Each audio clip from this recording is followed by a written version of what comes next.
Hello there, and welcome to Nothing Ventured, Nothing Gamed. I'm your Rules Arbiter Steve, here to bring you a new video, this time not on one of the new Pathfinder classes for Pathfinder Core. This time we're actually going to take a break from talking about Pathfinder and going to talk about this monstrosity. This is, obviously, as you can see here, it's called Slay the Spire, and some of you may know of this title already, as it was, well, it is currently still is, a video game, a single-player roguelite deck building game, and it has been now created in board game form in a cooperative format. All the words you need to tell me to get a game, cooperative, deck building, video game franchise, I'm in for it. So the question is this as good, if not better than a video game, or have I been duped? Stay tuned. And welcome back. First things first, let's go over a little bit about the history of Slay the Spire. So for those of you who don't know, Slay the Spire had originally came out as a video game on January 22nd, 2019 by the developer Mega Crit Games. The game was a single-player deck-building game where you proceeded on a map to defeat monsters, collect treasure, collect money, to go to shops, to be able to manipulate the cards that you get, and defeat, effectively, the bosses of the game. With different cards and abilities, and each one of the characters playing very differently. Now that this game has been transformed into a physical board game, it is no longer just a solo experience. This game is created by Contention Games, where they had a successful Kickstarter, making, I believe, several $1 million. Where, like I said, same thing in the big video game, you can go it solo, or take up to 3 friends with you to try to slay the spire together. All of you gaining new cards for your respective card decks, new relics to give you powers, gold so you can go to the shop and tweak and upgrade your deck. Try to make your cards and your character as efficient as possible, making yourselves and each other of the other players more powerful and helping each other along the way into beating the ever-growing number of threats, including several different types of bosses. While those familiar with the video game may see several things in this game that are very similar, there have been some concessions to the fact that they made it not only cooperative, but it's a board game. So there are certain things you just can't do in a board game that you can do in a video game. So while this does maintain the spirit of the game, there are some stark differences between the two games, between this and the video game, which we're going to cover as we talk about how this game is played. A lot of them is going to come up with how this is played and how this really is different and the same as the video game. So first things first, we're going to look into what's in the box. I'm going to give you a quick overview of what comes in the box. Just to say this now, that this is my Kickstarter edition. Obviously, it says collector's edition on the front. So there may be some Kickstarter exclusives that are in here that may not be there when you purchase your own copy. If you're interested, I believe, I'm going to leave a link in the thingy below. They are still accepting late pledges as of the day I made this video, but we don't get any kickback from that. I bought this with my own money. But now let's see what's in the box. Okay, first things first. Whoa, big old box. As you see here, it does say Contention Games here and Mega Crit down over here. It is, if I can get this in the camera frame, 1 to 4 players. It does say 60 to 90 minutes. That is per act, as the rulebook states. And then obviously 12 and up, it's quite a little bit of a complicated game, but it's not that bad. So obviously here, I've already kind of put this together. There's a couple of things you have to do before you kind of go ahead and play. Obviously there's a sheet of tokens that come in sheets that you have to punch out, and there is obviously a couple of different books you need. Obviously you need the main rule book. You need the main rule book here. This is an instruction on how to sleeve and what gets sleeved, because this game actually requires card sleeves for some of the cards. And we're going to go into why in just a second, but it also shows you how everything goes together. This is the collection edition box. So this box is a little bit bigger because it does come with the neoprene mats for all the different characters. And then here is just the book of all the cards, all the different items in the game, the fronts and backs of cards. Yes, there are backs of cards.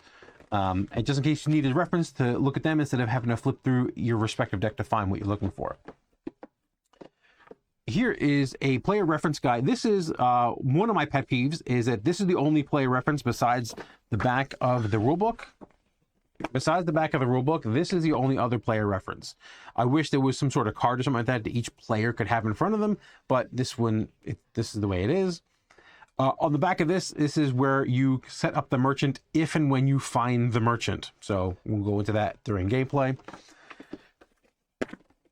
You have the two different boards. You have this one. This is the Act 1 board. There are two sides. They're a little different. It's just really you can randomly choose. There's not one that's better than the other, but there are two sides to the Act 1 board. And then there's an Act 2 and 3 board here. Obviously, this is Act 2. As you see, we'll get that. And then the Act 3 board. Obviously, you go into the Act 2 board when you're in Act 2. You go to the Act 3 board when you're Act 3. And Act 1, you can pick and choose which board you use. These are the character boards, and these will, whoever is playing the respective characters will take this board, and yet again, with my copy, you'll get also an appropriate mat to put all this stuff on, but you really only need this, and this one is for the defect. This one, I believe, is the silent. And it does have some important information, which we'll go over later. This is silent.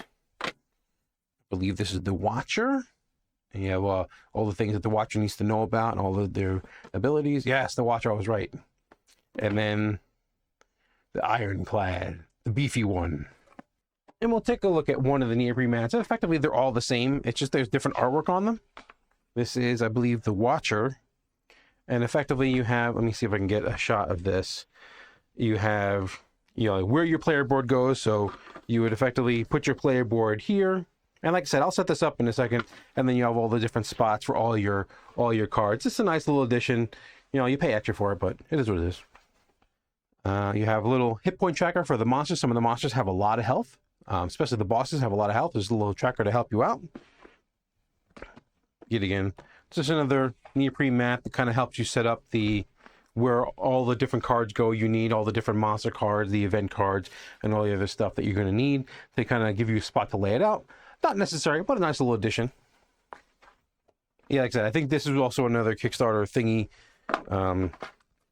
You get a token container. Like I said, I think this also may be part of only the collector's edition and beyond. But this is a spot where all the tokens are. I did get a lot of baggies too, so it's entirely possible that this is some sort of exclusive thing, and you get a lot of baggies. Some of this is actually used for saving the game. You can actually save progress in the game and unlock more stuff that I haven't even opened in the thing yet. It tells you, don't touch me, so you don't touch it. And then, because it is a card game, we get cards, copious amounts of cards. Like I said, a lot of these are sleeved. I already had this set up for, and you do get these little card dividers to let you know, like this is, each character has a starter deck of cards, and then they have a deck of card rewards and a deck of rare card rewards. So they get these little dividers, so it makes things a little easier to kind of deal with having to deal with all these cards and a lot of different types of cards. You also get 4 minis, one for each character to go through. Your placement does kind of matter. In the original video game, it didn't matter. You were just there and you were fighting all the enemies.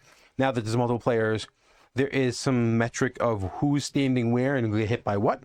And like I said, we'll go over that.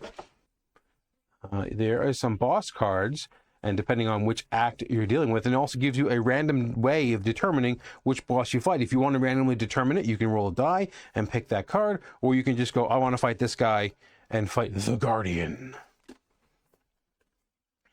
And then, like I said, there is some stuff that tells you, don't look at me, stop it. You haven't gotten to me yet, you're not good enough. So you do have some of this stuff where it says, don't open me until you reach that, that badass area, and then you have to fight the more badass stuff. It's nice that they put on both sides in case you can't peek. No peeking. And like I said, this is the slightly larger version to fit all the extra neoprene mat stuff and all the little extra doodads that come in the box. But now what I'm going to do, I'm going to set up a 2-player game, and we're going to talk about kind of how the game works. And then after that, I'm kind of give you my final thoughts and see, is this really worth your time and your money? So stay tuned. While this is a setup for a 2-player game, nothing really changes between 2 and 4 players, except there's more players that have cards. The only difference is if you play solo, you get a couple extra coins and you get the special starter relic here. You get the special relic that you can only get if you're playing solo.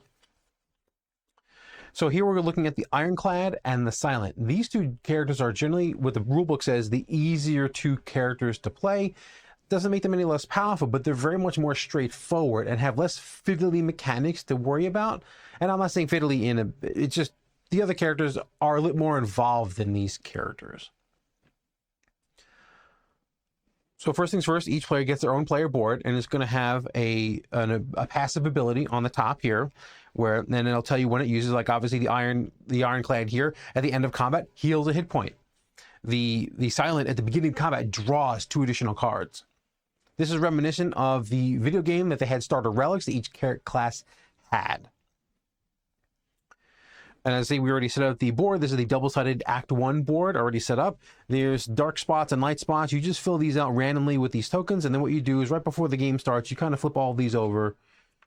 And just like in the game, you can kind of see where you're going and see what dangers lie ahead and what also bonuses and potential benefits lay on your path. And you can choose your own path. You always start off here, and you always start off in the first spot, and that's always a fight. Each player, and then we'll get into combat. We'll get into combat in just a little moment. The other thing that players get, they each get one of these Nua's Blessing. Now, if you play the video game, you know that you get this. You talk to Nua in the beginning of the game, they give you a little bit of a benefit. So each one of these will always give you 3 gold. So you just pull that from the supply, and you get a card upgrade. The way card upgrades work is you go through your particular deck, and you shuffle this, and you draw the top 3 cards, and you can look at them, and you can compare these 3 cards. And then you can choose to add one of these things to your deck. This is the Silent that I'm looking at right now. And the Silent has access to shivs, which they'll be able to play that card and get a bunch of shivs, and they can use that to deal damage to their enemies. Or they can do 2 damage to a whole line of enemies and choose to discard a card. Now, the Silent is all about discarding cards, and then other cards get empowered because of this. So that might be a route you want to take. You can take one of these cards, add it to your deck if you so choose, and then put the rest of them on the bottom of this deck. So this is how you cycle through the deck. So you would take these, say you didn't want any of these cards, you would put them on the bottom of the deck, so the next time you draw, you're not going to draw into those cards you knew you didn't want. And these 2 decks, the gold bordered cards here, and the upgrade cards that we just talked about, they stay near your character, but just kind of set them aside for the moment, because you have, like I said, because you're constantly going into, for the most part, you're going to be getting a lot of card upgrades, so you need this handy. So on this card here, we talked about this already in the beginning of the game. You get this, and you get the red part of this card. So you gain 3 coins and a card upgrade. We just talked about this. On the bottom part, you pick one of these blue abilities. And it's either you can, in this one, then all the top red abilities are the same, and the bottom abilities are different. So depending on which card you get, you might be able to get a choice that the other person doesn't have. So let's take a look at the other character. As you see, they are completely different which abilities you get, if I can get this to focus. So these 3 abilities and those 3 abilities are different. So you pick one based on what card you drew. So you might want to upgrade a card. You may want to remove a card of your deck. Remember, this is a deck builder, so getting your deck to be efficient is a big part of the game. Or you can gain 10 coins, but you lose 2 hit points. So you pick one every one you want. You take the reward, and then this goes away, and you never need these again. These go back in the box. As I said, the first spot in all of the maps down here is always a fight, and it's a basic fight. The first fight in the Act 1 is it's like slightly different than the all other fights. The only difference is, instead of pulling from the base monsters, you're going to pull from the first encounter deck, and you're going to pull a monster from this deck and fight those monsters instead of monsters from the base monster deck. That's the only difference in the first fight of the game. If you're on Act 1, you use these cards. If you're on any other act, or if this is after the first fight, you never need these cards again. You can put these back in the box, or you just leave them out and then proceed on with the rest of the play. So like I said, we've progressed a little bit into the game. And let's say this is our second fight, because we did this first fight, we did this question mark, and then now we're at this second fight. So how do you set up a fight?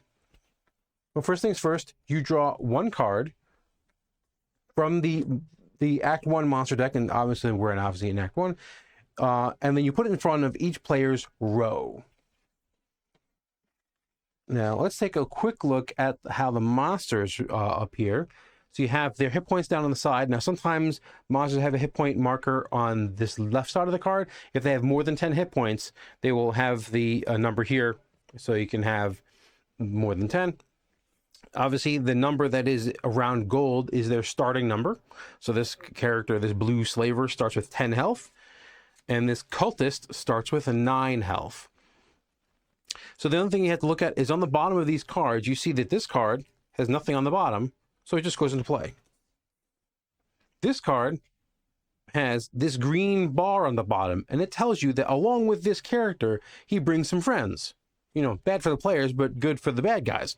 So what you do is you go through the summon deck and find that monster. This is the summon deck, and it looks a little different, and it matches the symbol. So we're looking for the spike slime. Now, you don't ever have to shuffle this deck, because you're always going to be pulling monsters out of here because the card tells you to.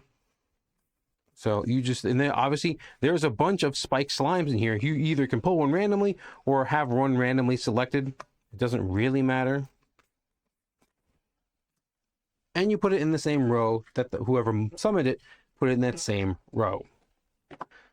The first thing at the start of every turn for the players is that their block is set to 0. Their energy is set back to 3. And that's used for playing cards. They draw the 5 cards out of their card deck. 1, 2, 3, 4, 5. Now the silent gets, because it's the start of combat, gets to draw 2 more cards. And then they can see their hand. You know, their hand, you have a hand of cards. And then also the Ironclad would do the same thing. They would draw 5 cards. And then you also roll the D6. All right, and it's a 1. This die has a couple of different reasons why it's rolled, even if you don't need it for the monsters. As you see, some of the monsters here have tactics based on the die roll here. And it'll tell you if they're attacking, what other detriments they're going to do to the players. And you see here, depending on a die roll here. But some monsters don't have a choice. They just do this one action over and over and over until they're dead or the players are dead. That's it. So it's attack 1 and gain strength. Gain strength means they're going to increase in damage for every muscle or strength token that they have. So the first going to do 1 damage, then they're going to get stronger. Next turn, they'll do 2 damage and get stronger. And they keep getting stronger until bad stuff happens or good stuff happens. So the players always go first. So the players then at this point, this is the cooperative part of the game, where they decide, well, I'm going to do this, or I'm going to get hit by this, or I have to defend because we have a 1, so I'm going to get hit, you know, attacked by 2 by this character, and I'm also going to get weakened. Versus this player is like, look, I'm getting hit by 1 and becoming vulnerable, and I'm getting hit by 1, and this guy's going to get ever more stronger as the game goes on. So this is what the players start discussing, how they want to accomplish the problem, what cards they have, how much energy do they have access to, all their abilities, and they go through and discuss how is best to use their resources. Any player can attack any monster. It doesn't have to be in the same row. The row indicates where the monsters attack you. So this monster will only attack the Ironclad. These 2 monsters will only ever attack the silent. So that's how the monster rows work. The Ironclad can easily just try to defeat and attack the monsters in the silence row. That doesn't matter. There is area of effect damage. There's a little symbol here, which we'll take a look at this here. is this little symbol right here. That means affects all enemies in a row or all heroes or all players.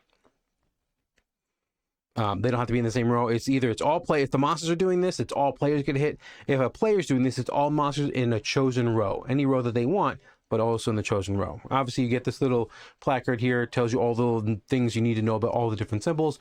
We're not going to go over every single symbol in the game. That would take way too long.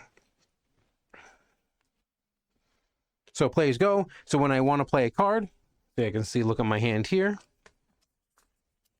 So I can play this neutralize card. It has a cost of 0. So I don't have to pay anything to play this card. I just have to play this card, put it in my discard pile, and say, well, I want to get this cultist out of the way because he's quite dangerous. So I'm going to do my 1 damage, and I'm going to weaken him, and you put a weaken token on that character.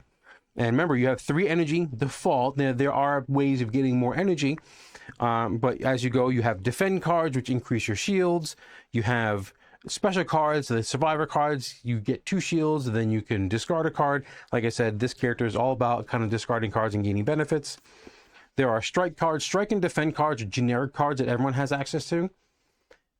And eventually, obviously, your player-specific cards generally get way, way better.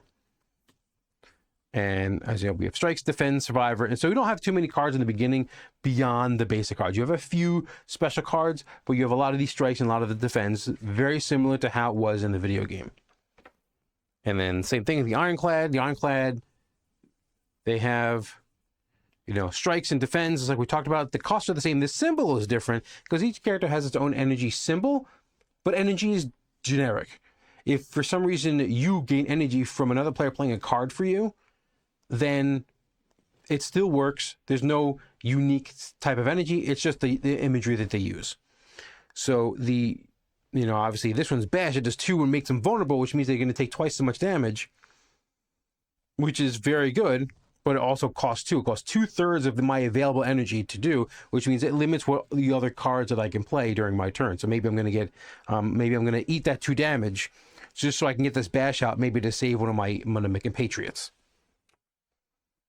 You do what you're going to do. So let's say we bash this guy. And then, okay, so now let's say we're out of energy. Maybe we shield it up. We each shielded up 1. We each put up 1 block throughout our gameplay.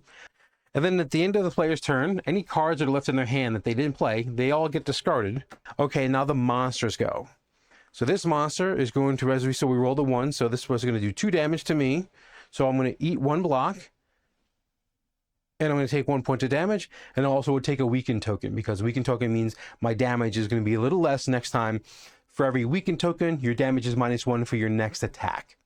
And then your token gets thrown away.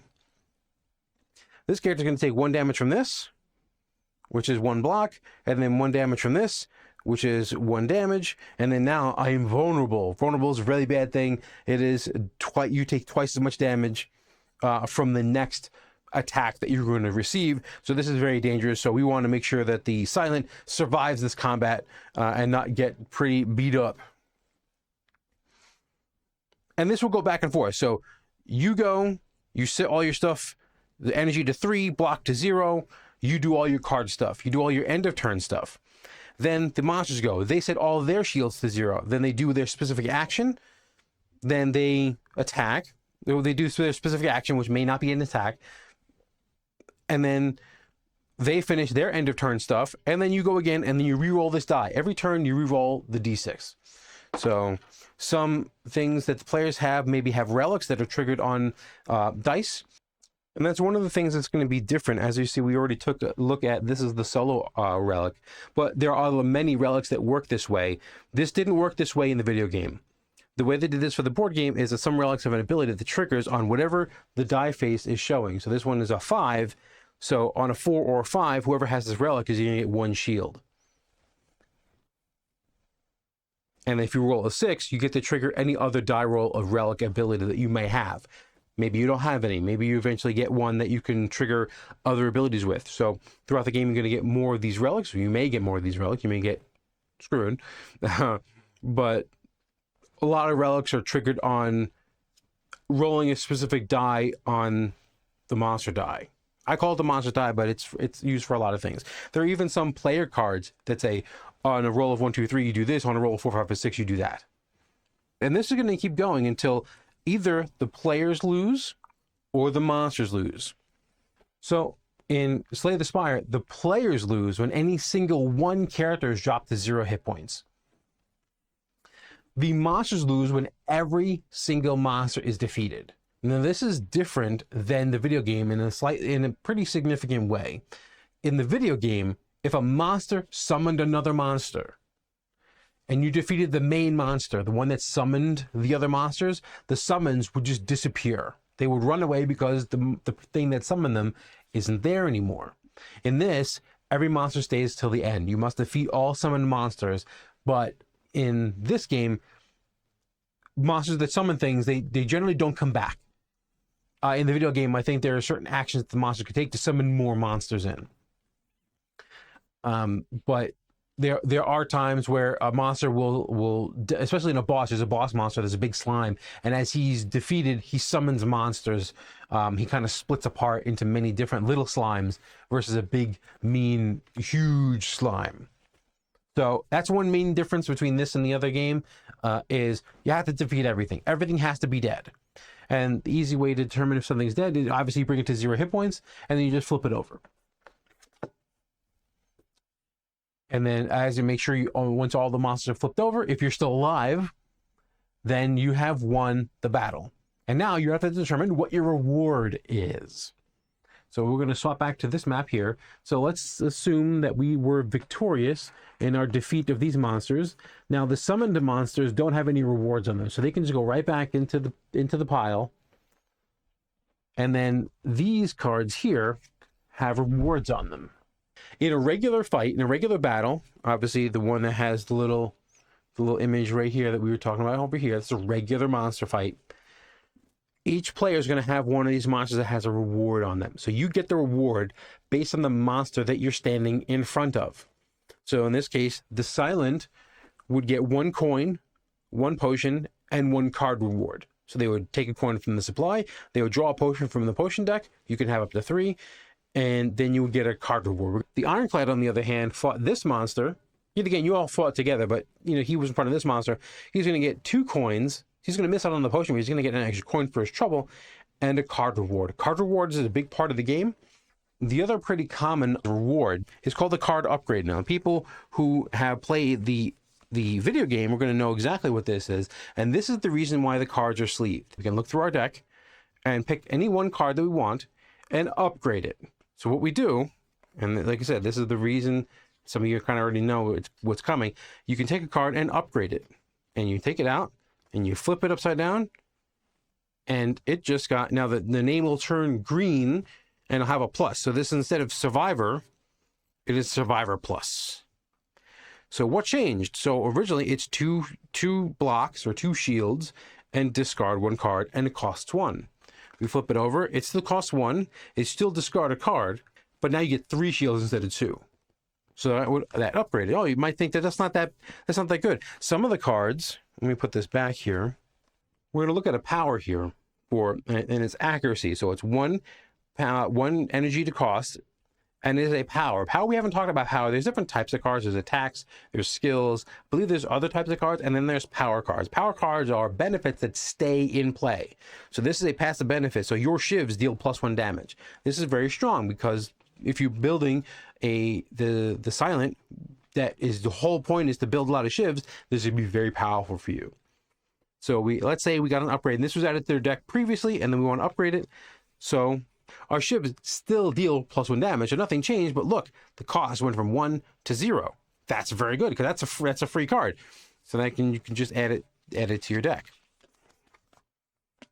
That's if you get an upgrade. That's specifically when you be able to upgrade a card.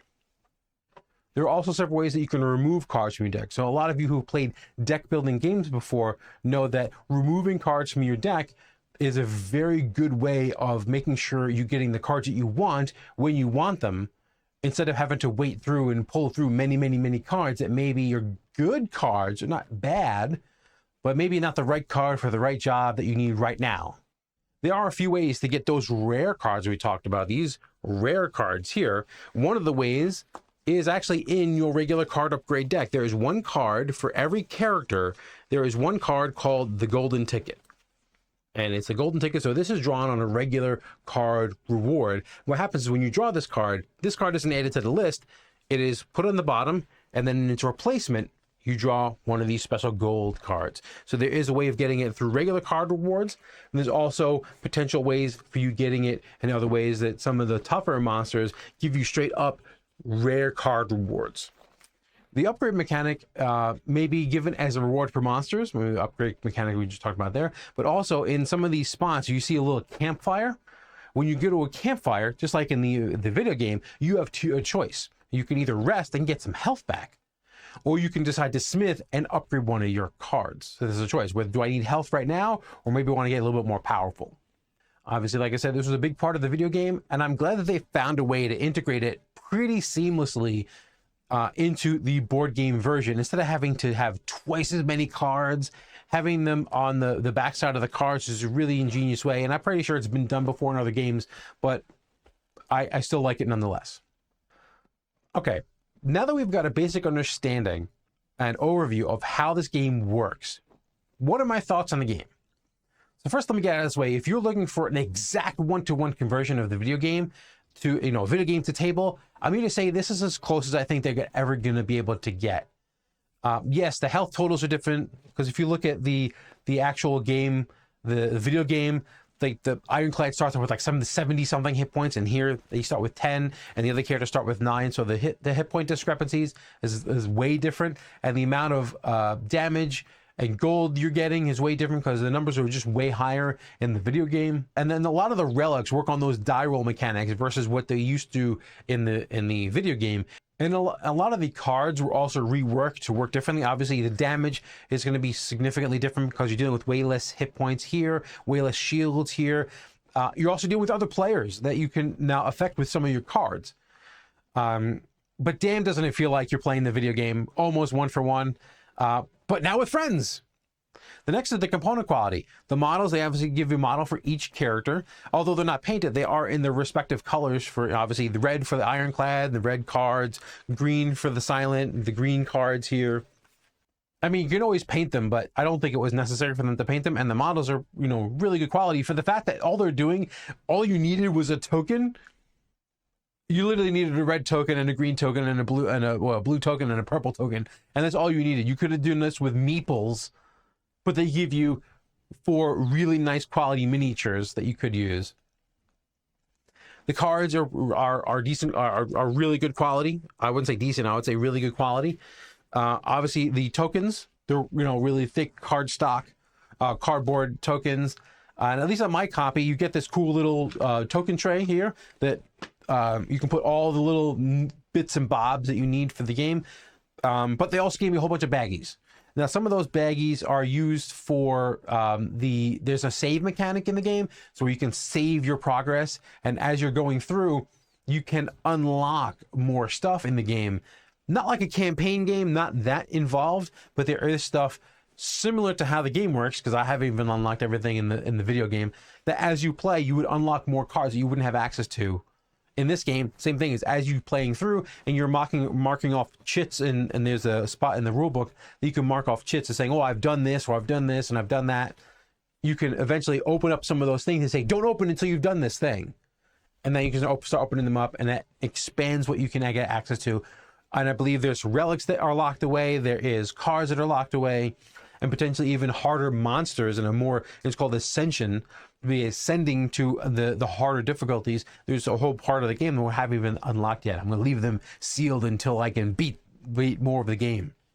Playing this game solo, I've run a couple of solo adventures through solo playthroughs of this game, and I will say that playing solo is quite a bit harder than playing it with at least one person, at least in my solo runs. Your solo relic may not do enough to help you. You get a couple extra coins and you get the solo relic. But remember, unless you're rolling a 4, 5, or 6, your relic isn't doing anything. And unless you have another die roll relic, a 6 still doesn't even do anything. I guess it can trigger itself to get you that shield. But other than that, rolling a 6 to trigger another relic's ability If you have no other die roll relic abilities, it's kind of like, oh man, I rolled that 6. So you kind of get bummed out a little bit when you roll that 6 and there's nothing else to activate except getting 1 block. But overall, I think the cooperative experience really nails it to where you really can work with your other players. Oh, well, you hit that guy first, and then I'll do this with this debuff next, and then I have a couple energy here, and this person goes, well, I'll buff you then because you're dealing with that guy. I'll help buff you so you don't die. Now for some cons. It's mostly the rule book, and this is not a big rule book. This is what 20 pages, 24 pages at most. This isn't a major rule book. Learning how to play is mostly doing what the cards tell you to do. So for the most part, the rule book doesn't have to do much, but there is moments where I'm like, I remember reading a rule and I'm especially like there was a spot with a card reward and I couldn't remember how a certain card reward worked with a certain type of monster. And I remember reading it. So I went to the card reward section and it just wasn't there. And I remember reading it. So I had to read through and there's a couple of times where the rule book puts something in the spot where I didn't expect it to. And it was like on a sidebar or something like that. So that was a little bit of a hiatus, but yet again, that's also new game issues too. So once I learned this game, I'm not really gonna have to refer to the rulebook all that much, but it was still a little frustrating to have to refer to a rulebook, even with the fact that it was so small and it was so relatively easy to learn. And you go, oh man, I remember reading something and I can't find it. So a little bit of layout would have, I think a little bit of improved layout or just multiple spots where things were mentioned might have helped this along. And the only other major con is that this isn't a video game. And I'm not saying that, I'm kind of saying it to be a little cheeky here, but the fact is you have to do all the heavy lifting. You have to find the monsters, you have to find the summons, you have to put the tokens out, you have to put the tokens away. You have to remember that a token is active. So maybe you, earlier in the turn, you gained 3 strength and you forgot to add that damage. Well, the video game does all that heavy lifting for you. In a board game, you are the computer. You have to keep track of all this stuff. So maybe have one person kind of keep track of the monster board and who's got what token and who's weakened and who's vulnerable and who's got what kind of damage on them and tracking little damage. And obviously nudging with the little cubes, nudging things becomes a little bit of an issue, but I mean, that's a board game. You can't get out of that from a board game, but there is a little fiddliness. Not too bad, but there is something to be aware of, that there is some fiddling with cards and fiddling with tokens that you just need to be aware of when you're picking this game up. To summarize, I think that even for those who have never played or never even heard of Slay the Spire, the video game, before, I think you would also appreciate this game. The cards do most of the heavy lifting for the rules, so the rulebook isn't that big. So the games are relatively easy to pick up. And you learn your character pretty quickly. Obviously, there are easier characters and there are more difficult characters to learn. As you learn how your character wants to be played, and with only a medium amount of fiddle factor with the tokens and the cards and this, I think this is a great addition to anyone's collection. And if you really do like the gameplay loop of deck building, card manipulation, and just strategy, as with characters, as each character wants to play a little bit differently. Yeah, I think this would be a great addition. Just a little bit more work on the rulebook and the layout would have been nice, and this game would have been like 10 out of 10 perfect. Doubly so if you love the video game. This game does a great job of bringing that same feel from the video game right onto your table. And now you can play with friends. So thanks for sticking around until the end of the video with me through this deep dive of Slay the Spire. It's a game that offers a lot of strategic enjoyment and can be a great addition to your game night's rotation. So what are your thoughts on Slay the Spire? Did you play the video game? Are you looking forward to something like this? Do you want more video game adaptations, board game adaptations of video games? Sound off down in the comments down below. And also, if you want to post on any board game you want to see reviewed in the future, sound off in the comments. Don't forget to like and subscribe and hit that notification bell to keep updated with our latest videos. But until then, this is Steve from Nothing Ventured, Nothing Gamed. May all your die rolls be 20s and may you always roll max damage. See you later.